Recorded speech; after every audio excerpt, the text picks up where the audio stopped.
until the end of my days. Lynn Denton spoke of her grandmother, her two nieces, and her sister, the four women brutally murdered 2 years ago in Burlingame, Kansas. I still want to pick up the phone and call her.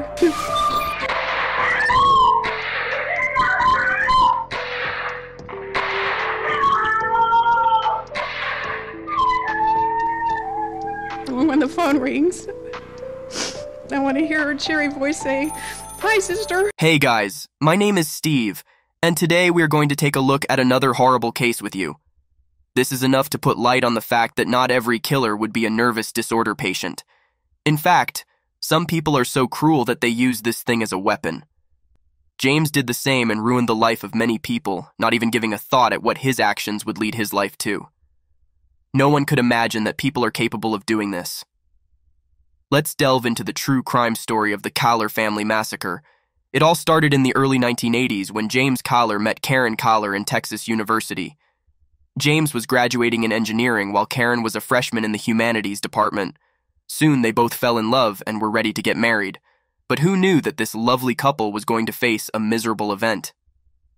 James Kraig Kahler was born in 1963 in Weatherford, Texas, and his future wife Karen was born in 1965 in Texas.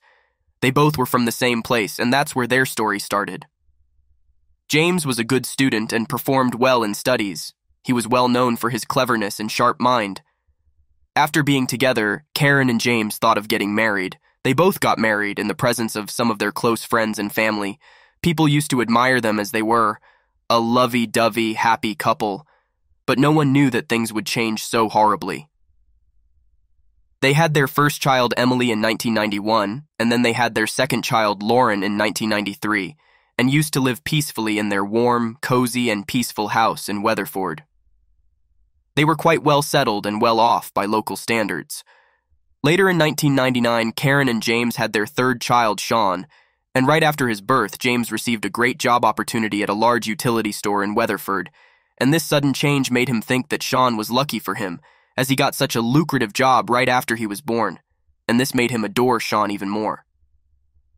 With such a decent income, Kraig bought a spacious and big house in the city's most prestigious neighborhood and a car. He was working hard to provide his family with everything they ever wanted. Karen at that time was just a housewife. She used to manage the house chores and other stuff, while Kraig used to take care of his family by fulfilling their financial needs and demands. Their kids, Sean and Lauren, shone brightly in their studies. Karen had dreams of attending a music school, and Sean was an incredibly smart and focused kid. Meanwhile, Lauren consistently earned good grades. To outsiders, the Kahler family seemed like the epitome of happiness, free from worries. Yet, beneath the surface of this seemingly perfect family, there was an untold story. Despite the children excelling and the family appearing content, internal struggles were brewing. Like any family, they had their share of arguments, but they always tried to resolve things. In 2009, Karen confided in her sister Linda about the challenges she was facing. She revealed that she was going through a tough time due to Kraig's controlling behavior. As the main breadwinner, Kraig's dominance in the family had taken a toll on Karen, who was a homemaker. She opened up to Linda about feeling suffocated and how Kraig's actions were making her life difficult, leaving her feeling trapped. Kraig pretended to be a good guy in the beginning, but as soon as the years passed by, his true colors started being visible. He used to keep a check on the bills and ask Karen about how, when, where she spent her money. He demanded a full accounting of the expenditures, from the house bills to the grocery store bill. He needed a whole explanation of the utility store receipts, the bank transactions, and Karen found it pretty annoying as he was controlling her life too much. Kraig and his restrictions started increasing, and he began considering Karen as his servant. He started controlling each and everything, from the time of waking up in the morning to their sleeping schedule. Everything went according to him, and his whole family had to follow his rules. He became a domestic tyrant, but nobody knew about his true shades, and everyone used to think of him as a perfect husband and a perfect, loving, caring father. But the truth is that he became a control freak and such a weird person that he even timed their intimacy. And after controlling others' life for years and years, he became obsessed with it and became more strict than ever. Karen lived like this for years, but now she was facing difficulty as Kraig was suffocating her by being so dominant. He even told Karen to not get out of the house without his permission, and before he comes home his food must be prepared, and everything must be done on time. And Karen, after a long period of time after following Kraig's instructions and his rules, she got exhausted and asked Kraig if she could join a fitness club. Karen was always interested in health, fitness, and maintaining her body. She was a young, independent woman, but Kraig controlled her and her life in such a bad way that she could not do anything peacefully. She always had to ask for his permission, even for little things, and now his restrictions were increasing, and things got really bad for Karen that her mental health was affected a lot. So Karen found a way to become financially independent and support her children and fulfill their necessities without being answerable to Kraig, even for their basic needs. And luckily, when she spoke to her husband Kraig about joining a fitness club and working there, he agreed without even getting mad at her, which shocked her a bit, but Kraig made it clear to Karen that she must be home before he comes.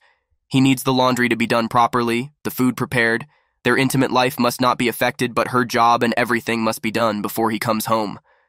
Karen agreed to all his terms and conditions and started focusing more on her physical and mental health. Karen was happy that after a long time and a lot of effort, she got the chance to provide her kids and herself a better lifestyle without being answerable to her husband. After a few weeks, Karen met Sonny Rice, who was a gym instructor at the same place. They started talking, sharing their problems, and had heart-to-heart conversations, and soon they became friends. As they had a lot in common, and after a very short period of time, they got into a relationship. They used to be together at work, and even on the weekends, Karen started to meet him. They used to go for long walks, and no one had a clue that this must be going on between them. After months of being with Sonny, it was the time when Karen decided to tell her husband about her affair with Sonny. She was scared of how Kraig would react to this, but surprisingly, Kraig dealt with it very calmly and asked Karen if he could meet Sonny too, thinking that Karen's relationship with Sonny is temporary and it would end in no time.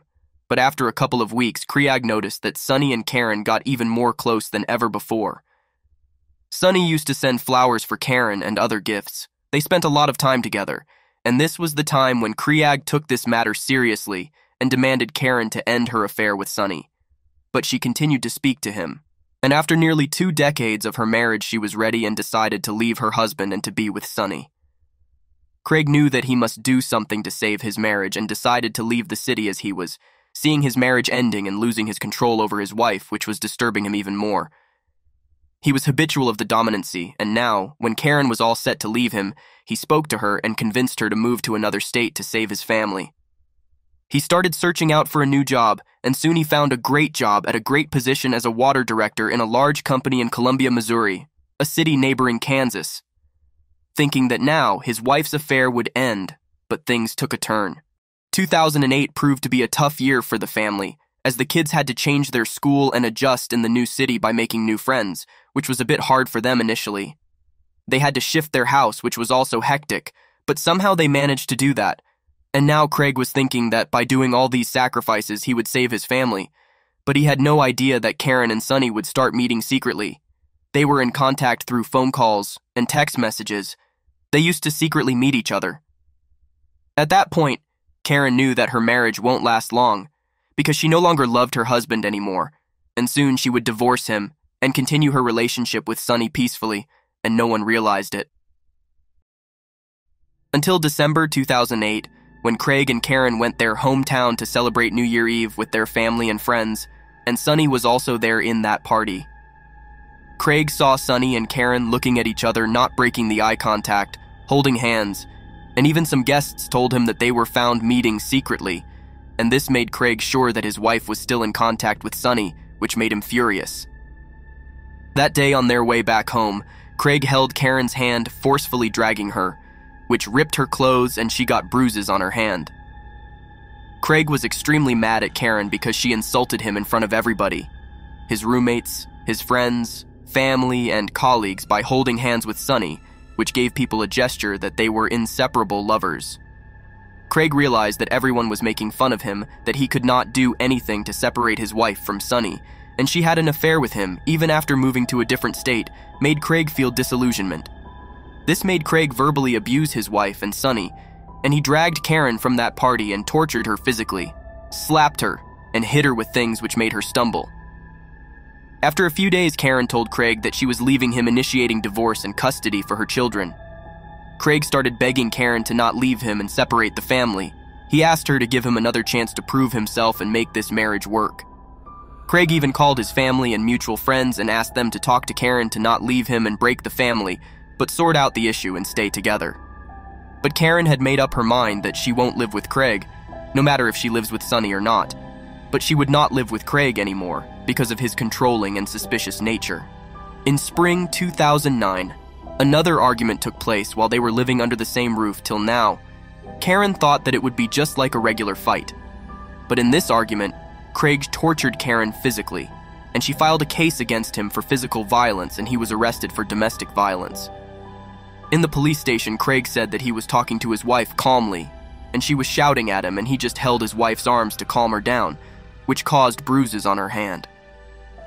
This statement of Kraig's left Karen in disillusionment, thinking that Kraig would do anything to save himself. And now Karen decided to separate her ways with Kraig. She took the children with her without waiting for the official separation documents and left Kraig alone, which made him furious and even more angry than ever. Kraig was even more angry because he saw that his daughters took their mother's side and supported her, saying that they have seen her happy after a very long time, and it was a right decision for her to leave their father because he was extremely controlling and dominant, which made their lives problematic and suffocated them. Kraig then continued to stay in touch with his son, Sean, and left contact with his daughters, blatantly forgetting about them. Despite all these things happening and the separation from his wife, Kraig still thought that Karen would change her mind and will be back to him. He started chasing her, following her, and watching her doing everything. He continued to keep an eye on everything she does because he was jealous and had no one to imply his dominant nature on. Kraig was still trying to communicate with their mutual friends, asking them to convince Karen to forgive him and fix everything. He still wanted Karen back, but after what he did to her, knowing that there were no chances that she would return back to him. Kraig tried to put a hidden camera in Karen's house when no one was in there. He even rented cars to keep an eye on her and get undetected. Now, while he was watching and keeping an eye on Karen, he was losing his job. As in the beginning, he asked for vacations and then used to write that he is taking some days off as he is sick. But then after a couple of weeks, he stopped giving reasons, which led to him losing his job. After losing his job, Kraig moved to his parents' house because he lost everything. Neither he had money nor he had a house. And now, when he had nothing to do, he used to watch his ex-wife all day, keeping check on her and following her the whole day. And one day Karen saw the hidden camera in her house, and Kraig following her, which led to Karen taking him to court to stop approaching her and following her. Kraig's parents tried to stop him from doing this and encouraged him to start a new life. But Kraig had no care for anything. He just wanted to take revenge from his wife.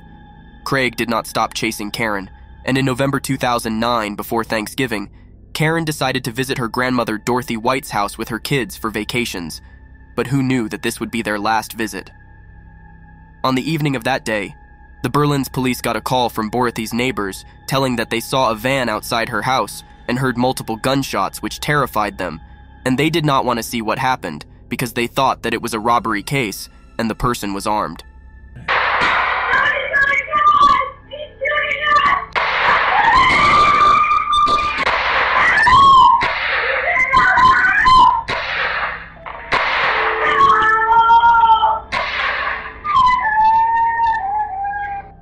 Soon the police reached there, witnessing that the door was wide open and found Dorothy dead. The police thought that it would be a robbery case, but later found out that all the precious things were in the house and none of them were stolen. After seeing Dorothy dead, the officers went to the kitchen and saw Karen dead over there. She was shot in the chest and then shot by a close-range gunshot, which was enough to kill her. This means that the killer didn't want her to be alive. The killer murdered her so brutally that her blood was all over the place. Karen's body was drenched in blood, hard to recognize. Her blood was all over the kitchen counter, the ceiling, and everywhere, which traumatized her son Sean, who was the only family member left alive. The police then further moved into the house and found Emily and Lauren dead too. Although Lauren was still alive, excessively breathing told the officers that her father brutally murdered her mother and her sister, and even her. I don't want to die. Who did this to you? It seemed like the girls were trying to stop their father from killing their mother, but he shot them too. The elderly woman and Lauren were rushed to the nearby hospital, but they died before they could even reach the intensive care unit. Now the only witness who saw the incident happening was Sean. The police asked Sean about the killer. Sean, in this cathartic moment, had nothing to say. He was traumatized by seeing the death of his family in front of his eyes, how brutally his father murdered his mother and his both sisters. Lauren died the next day of the incident due to excessive blood loss and damage to internal organs. The old lady Dorothy was also dead due to being shot in the head. The biggest thing for me, and that I still have no answer for, is how a father can do that to his children. He literally had to chase one of his daughters through the house. The police started interrogating Sean about the murderer, but he could not speak because he was in the state of shock. He had psychologists trying to calm him, and after a lot of effort, Sean told the police that on the day of incident, his mother Karen was in the kitchen preparing dinner, and he went there to ask her about his favorite pies, and suddenly he heard the back door swung and his father came inside and shot his mother. He further moved closer to her and shot her again in the head to make sure that she does not stay alive. Sean was left in shock for a few seconds. He was traumatized when he saw his father killing his mother in front of him. After killing Karen, Sean saw his father was looking at him, and then he ran for his life and hid from his father. He heard 3 more gunshots but kept hiding, and when his father left the place, Sean rushed into the room of his sister to tell them what happened to their mother, but all he could see there was blood. His sisters were drenched in blood, and there was blood all over the ceiling, the doorknob, and on the floor. Sean, after seeing his sisters dead, ran to the main door of the house to tell his grandmother about the incident, but he saw that his father murdered Dorothy as well. After this interrogation, Kraig was immediately added to the wanted list, and it was mentioned that he was armed. The police then received information of a truck speeding, which indicated that it must be Kraig trying to run from them. The police started chasing him and looking for him. But Kraig was smart enough that he went out of the vehicle and started walking on the deserted road, but still the police caught him and apprehended him. When Kraig was brought to the police station, he immediately admitted his crime and confessed what he had done. He had the idea that the police knew what he had done, and there was no benefit for him in hiding that from them. Kraig told the police that he murdered his wife because she cheated on him and disrespected him in front of many people by holding hands and being with Sonny. He further said that he tried to sort out the matter with his wife, but she said that she didn't love him anymore and wanted to leave him because he was strict and dominant. This doesn't look really very good, as you, I'm sure, can well understand. And I'm messed up. Obviously, it's the Sonny connection. I said, I'm just so happy if there's something you wanted to try, just don't want to lose you in the process, just be careful. He said that he had no choice but to kill her because she betrayed him in the worst way according to him. And when he asked her to stay with him and not break the family, she still did not hear him and left him. Kraig told the police that he killed his daughters because they supported his wife and left him despite the fact that they knew Karen cheated on him. After his confession, he started crying and said that he had no choice left and he had no idea what led him to take this huge step. He never wanted to kill his family, but he felt betrayed and helpless, which made him do that.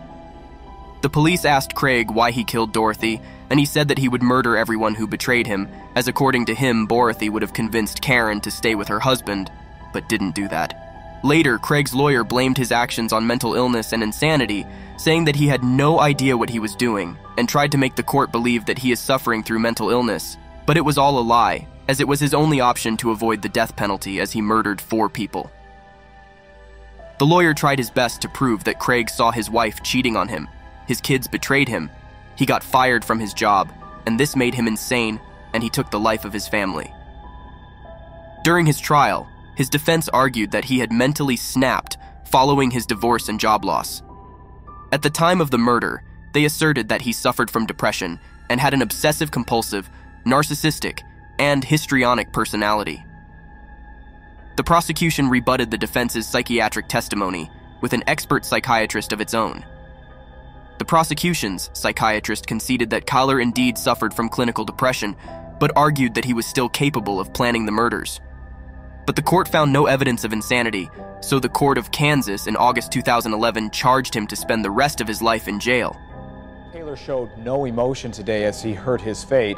The execution sentence comes as retribution for the shooting deaths of 4 family members. The court at this time sentences the defendant for the crime of capital murder to death. However, His son Sean requested the court to leave his father, as he was the only family member left alive. But then Sean was taken care of by his grandparents, and now he is an adult working in his home state.